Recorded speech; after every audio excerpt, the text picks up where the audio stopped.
Injuries suck. They could happen to anyone when they least expect it, and in the world of professional wrestling, it usually happens when someone botches the execution of a move to his opponent. But what if a wrestler sustains the injury because of themselves? Today, let's look at 10 WWE wrestlers who got injured by their own move. Be sure to stick around till the end of the video for a bonus non-WWE entry. Now onto the list. At number 10, R-Truth. Outside dives are some of the most fun but also riskier spots to perform in a match. Case in point, on the November 1st episode of NXT, R-Truth would have a rare NXT match against Grayson Waller. The match started off normal with Truth at some point knocking Waller out of the ring with the right hand. The 53-year-old veteran would then do a tope on Hero to the outside, but it looked as if his leg got caught in the ropes mid-flight, causing him to land awkwardly on the floor. Grayson would tap R-Truth, potentially checking if he was okay. But after the commercial break, we see R-Truth getting help by the medical staff as it was announced that he was unable to continue. Dave Meltzer would break the news afterwards that R-Truth had suffered a torn quad and would be out indefinitely. The same fate would befell Rick Boogs during the SmackDown Tag Team title match against the Usos at WrestleMania 38. The match had the potential to be a great opening act, but quickly went sideways when Boogs tried to carry both of the Usos and his right leg gave out. Shinsuke Nakamura basically wrestled a handicap match as the three men tried to salvage what's left of it. It was later confirmed by Cole on commentary that Boogs had suffered a torn quad and a torn patella tendon. He would make his return almost a year later, but that injury definitely affected his push. Number 8, Neville. In 2016, Neville was an up-and-coming star on the rise, having made his main roster debut just a year before. However, while facing Chris Jericho on an episode of Raw, he would sustain an ankle injury that would derail his momentum and keep him out of the WrestleMania card that year. Early in the match, Neville would attempt a routine baseball slide when his leg suddenly bent awkwardly. Neville would still try and work the match while clearly in pain, but Jericho decided that they needed to end it right away. He would do a roll-up, but referee Charles Robinson clearly didn't get the memo though as he stopped for a 2 count. Jericho went into business for himself, yelling, "He's hurt!" and pushing the referee till he finally got himself disqualified. It was found out later on that Neville had suffered a fracture in his ankle and was ruled out for 2 to 3 months, but thankfully no surgical repair was needed. Number 7, Sami Zayn. On May 4, 2015, Sami Zayn made his long-awaited main roster debut, answering John Cena's US title open challenge. He would come out to a hero's welcome, and while amping up the crowd, he would fling his arms up a little bit too much, and he ended up dislocating his left shoulder without even knowing it. During the match, Cena would deliver a back suplex, and that's when it finally popped out. He would try to roll to the apron whilst in pain, which then popped his shoulder back in place. Speaking to the New Day about this, he would recount that moment when the ref threw up the X sign and medical was checking up on him. And he goes, "Well, is it out or is it in?" I said, "What?" Zayn ended up continuing the match and both men delivered a solid 15-minute classic. A Herculean effort that would cost him 7 months of his career as he ended up having surgery for a torn rotator cuff. Speaking of injuring yourself before the match, while making his entrance at Super Showdown 2019 against The Undertaker, Goldberg would headbutt the door as part of his ritual and got himself a concussion. Right off the bat, you can clearly see him bleeding from a cut on his forehead, which would only get worse as the match went through. The match itself was terrible. Goldberg started off hot with 2 spears but ended up getting a second concussion when his head collided with the ring post after a 3rd spear attempt. At this point, he was clearly out of it, bleeding heavily from the cut he got earlier. On an interview he had on the Pat McAfee show, he said this. And the referee, I remember, he came up to me 10, 15 times during that match. "Hey, how you doing?" And I'm like, I'm good. And then by the time he'd walk away, I'd go, "Oh man, I don't know what's going on. I'm back up." Goldberg would even attempt a jackhammer on The Undertaker, but accidentally dropped him on his neck, nearly ending the dead man's life. One of the saddest sights in wrestling, with 2 men who were way past their primes, botching moves that they made famous.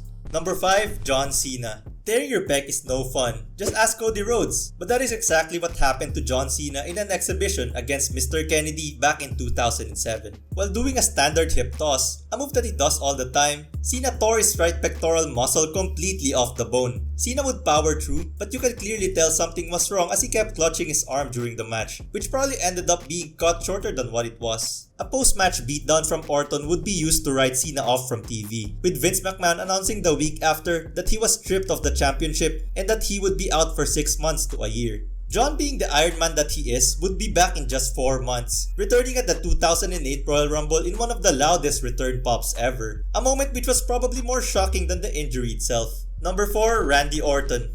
At Over the Limit 2010, Orton would face Edge, who had recently turned heel after moving to Raw. During the match, Orton would smack his hands on the ring to signal for the RKO when the force suddenly caused Orton to dislocate his shoulder. His arm went instantly limp and the ref had to throw up a next sign. Orton, with his quick thinking, came up with an audible in which Edge would miss a spear to Orton on the outside and hit the barricade, resulting in a double count-out finish. Now, Orton was known to suffer from hypermobility in his shoulders, a health condition which made him more prone to shoulder injuries throughout his career. But the way this one happened was still out of nowhere. Stupid! Number 3. Brock Lesnar. Brock Lesnar and Kurt Angle had a great WrestleMania match that's unfortunately remembered more today for all the wrong reasons. The two men put in a 20-minute banger, and everything was going really well. All they had to do was to literally stick the landing of the finish, but of course that's not what happened. In one of the now most infamous spots in wrestling history, Brock would go for a shooting star press, a move that he'd do many times back in OVW, but not in the main roster. He completely missed the landing and almost broke his freaking neck. Lesnar showed why he was a freak of nature by still managing to get up and deliver an F5 to finish the match. But at this point, Lesnar was out of it. As he was being handed the title, you could see the blank stare in his eyes like he doesn't even know where he is. Kurt Angle would go on record in his podcast admitting that it was him who suggested that Lesnar do it in the first place because he wanted him to have a WrestleMania moment. He also mentioned how he thought Lesnar had died after the move. Thankfully though, Brock would only suffer a severe concussion all things considered, and he never did another shooting star press ever again. Number 2. Shane McMahon. The most recent one on the list, Shane McMahon's injury had us all scratching our heads. After being fired by Vince for his horrible booking of the Rumble, Shane would make a surprise appearance on WrestleMania 39 as part of a segment between Snoop Dogg and The Miz. Snoop would then make an impromptu match between Shane and The Miz. The crowd was hot for Shane to start off. However, mere minutes into their match, McMahon would make an ill-advised leapfrog and his leg would give out upon landing. He would try to stand up but was unable to and he just awkwardly laid there with a confused Miz prancing around the ring. Snoop, being the legend that he is, would call an audible by punching Miz in the face and delivering The people's elbow to win the match. The DOGG ended up saving a potential disaster of a segment and probably made it even better. Some people speculated that the whole thing was planned, but Triple H himself would later reveal that Shane did in fact tear his quad during the event. Interestingly, his father Vince McMahon would tear both of his quads 18 years prior while making his way to the ring. As the saying goes, like father, like son. If you're enjoying the content, why not give it a like and subscribe? It would really help me out. Thanks in advance. At number 1, Seth Rollins. In 2015, Seth Rollins had the best run of his career and was on top of the world after cashing in his Money in the Bank briefcase at Mania to become the WWE World Heavyweight Champion. But all of it came crashing down in an instant at a live event in Dublin, Ireland that same year. Seth was facing Kane in the main event of the show, and in one of the planned spots, Seth was supposed to attempt a sunset flip off the top rope and deliver a powerbomb to Kane onto the table. However, Seth landed awkwardly on his right foot and his knee buckled under the pressure in a pretty graphic way. He got up and delivered the powerbomb anyway, and was even able to finish the match. But afterwards, we'd see him hobbling towards the back while being helped by the medical staff. Surprisingly, Rollins would reveal in an interview that he didn't really feel much pain when it happened. It was only when he got the MRI when they found out that he actually tore his ACL, MCL, and medial meniscus and had to be out for 6 to 9 months to undergo reconstructive knee surgery. A disappointing end to an otherwise great championship run. You could even say that his leg gave out from carrying the company on his back. Seth would return at Extreme Rules 2016 to a massive pop and is still one of WWE's top stars even today. But it's debatable whether or not he's reached the same heights as he did before the injury. And now for the bonus entry.